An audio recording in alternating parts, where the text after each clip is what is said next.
Yes, everybody, welcome back to Talking Wolves. Welcome back to a brand new update video on the channel. Some big news breaking today, which we will talk about. We've got lots to jump on over the last few days or so. As always, be sure to hit that like button and subscribe to the channel if you haven't already. Very quickly, we'll touch on the brand new kits that have dropped from Sudo. I've not spoken about them or shown them in depth as of yet. I'm sure you would have seen them already, but here they are on the screen right now. I'm warming to them very, very slightly every time I see them, and obviously seen the players in them as well. The one thing which I'm sure many people have spoken about is why on earth either the Sudo isn't centralised with the badge, or if the badge isn't in the sort of normal left chest area. But nonetheless, I think the pattern on the shirt itself is unbelievable. I think that's such a fantastic detail, and I'm sure there are going to be many people looking to buy it. My brother's trying to convince me to buy one, but on principle, I'm not, after what happened obviously with the season tickets. But nonetheless, and the goalkeeper kit that dropped as well, fan of this one, like a mint sort of colour, that dropped as well. It's not been officially announced as of yet, but it was on the new video that Wolves released yesterday, so you can check that one out as well. But the big news breaking today is that Wolves have received an offer of in and around £40 million for captain Max Kilman from West Ham United. Obviously, this rumour has been doing the rounds a long time, but today we've finally had the breaking news. I wasn't really sure what to expect, because West Ham have come in with offers of £25 million plus add-ons, which was obviously rejected by Wolves. Newcastle United came in with a cash plus player offer for Elliot Anderson, who's now gone to Nottingham Forest. So, I don't know. I think part of me just wasn't expecting this deal to ever come, to be completely honest. But it's said that although Wolves haven't accepted it as of yet, the expectation is that Wolves will agree to this deal and will more than likely see Max Kilman leave Wolves and join West Ham United. This is really interesting, really intriguing, because there's so many factors that we could talk about on this deal. Of course, his former club Maidenhead are set to receive, I think it's around 12.5% of the deal, so they'll get a few £1,000,000. Obviously, for a non-league club, is absolutely massive. It's also reported that Wolves, this is sort of straight up cash pretty much. There's no sort of hidden incentives as such, so Wolves will be receiving pretty much this full £40 million. But yeah, I mean, I said it on a video on a West Ham channel earlier. I think there's positives for all parties in this.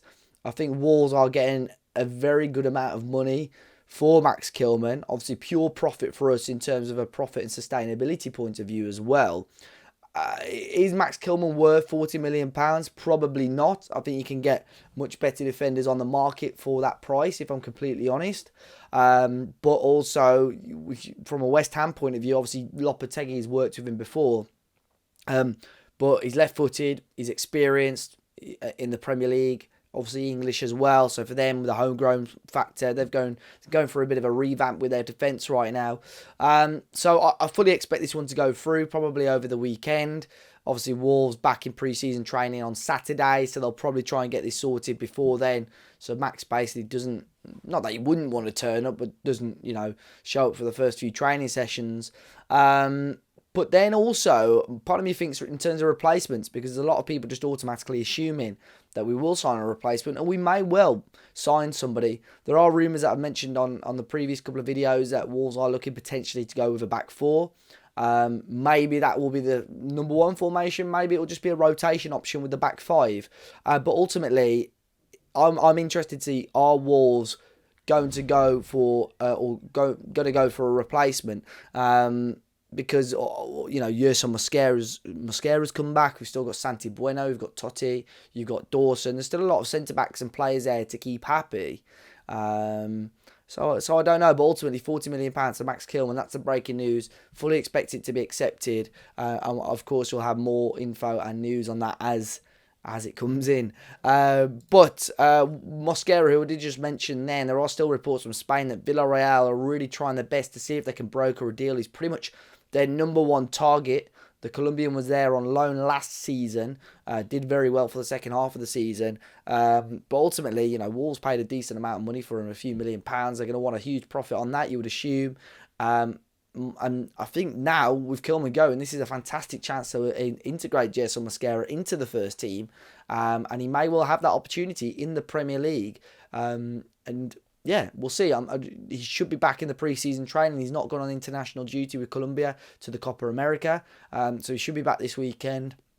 We'll see how he can get on, and ultimately it's probably down to Gary O'Neill to decide whether he thinks he's good enough to play in the back four in the Premier League, and we'll go from there. But I don't think replacing Max Kilman, especially with Mosquera coming in, is going to be a mad rush for Wolves. Of course, they'll have eyes on targets. I might be completely wrong, but I'll be interested to see, certainly in that defence department. Another defender, some good news. Wesley Okadu has finally committed his future, or at least his short-term future, to Wolves. There was huge speculation linking him with a move to Chelsea. They were seriously interested in him. They would have had to pay some decent compensation for him as well. But as of today, Liam Keane has revealed that Wesley Okadu has signed his deal to become a first-year scholar at Wolves. He's rejected the chance to move to Chelsea, and of course he will continue his development now at Wolves, and then obviously the club will be hoping to sign him up to a professional contract when he turns 17 next year. But Wesley Okadu now 16, brilliant for Wolves to get him on a scholarship deal. Hopefully see him a little bit more in the 18s and the under 21s on a much more regular basis, so we can see where his development's at, see what he's like as a player a lot more, and who knows, may well see him in the first team at some point soon. One rumour that seems to be doing the rounds over the last couple of days or so is Kasper Schmeichel.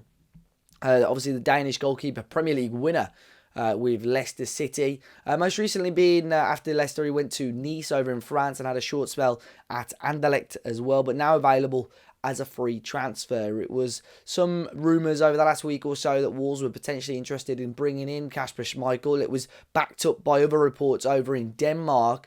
Schmeichel has rejected approaches from teams in Saudi Arabia because ultimately he wants to be playing regular football to make sure he can keep his place in the Denmark national team. Now look, Kasper Schmeichel is 37 years old now. No doubt he's still a very capable goalkeeper. But I'm not sure on this one.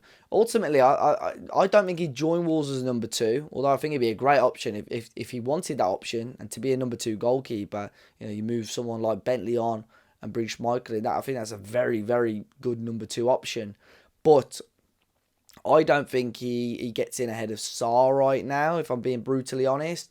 I did pose the situation, whereas if someone came in and offered you 15 to 20 million pounds for Sarr, and that allows you to have some more flexibility in, for other areas of the team, I wouldn't be against having Kasper Schmeichel as a short-term replacement, maybe for a year or so, whilst Wolves try and sort something out. But it's not something that I'd rush to do.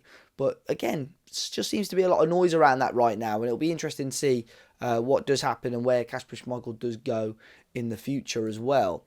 Maybe a move back to Leicester, I don't know. Reliable Paul O'Keefe, the Tottenham journalist, has said that Spurs are keeping tabs on the situation of Pedro Neto. Of course, there's no doubt that Pedro Neto is going to have a lot of interest. Right now, he's still with Portugal in the Euros. We'll see how they do over the weekend, because that could speed things up a little bit. But Pedro Neto was one of the ones that we all fully expected to leave this summer. With the sale or potential sale of Max Kilman, will that change things slightly? Possibly. But as it stands, Spurs now, another team said to have an interest in Pedro Neto. It was said by TalkSport yesterday as well, with the arrival of Jurgen Strand Larsen, that pretty much ended Wolves' pursuit of Che Adams, which I'm sure a lot of people will be happy to hear. Like I said before, I wouldn't have been against this purely as a squad option, but I think with the sign of Strand Larsen, we've got a proper number 9 in. As Matt Hobbs and the club have said, Strand Larsen was the number 1 target, and they've got him in. And fingers crossed we can build and crack on from there. And then there has been one departure as well. I'm sure we'll see maybe a number of these moves from what I've heard. But Oliver Tipton, who's captain the under-18s and under-21s, I'm sure, at points, centre-back. He's had a couple of loan spells out in recent seasons. He's now moved on a permanent basis after 9 years at the club. He's moved on to join National League side Solihull Moors. So all the best to him for the future. But lots of news today. Do let me know your thoughts on the big news of Max Kilman potentially going to West Ham United. It's finally moved on. We've finally got some big news on that. As always, guys, be sure to hit the like button down below. Subscribe to the channel. If I don't catch you before, enjoy the weekend. Fingers crossed England do the business in the Euros. And until then, I'll catch you next time. Cheers, guys.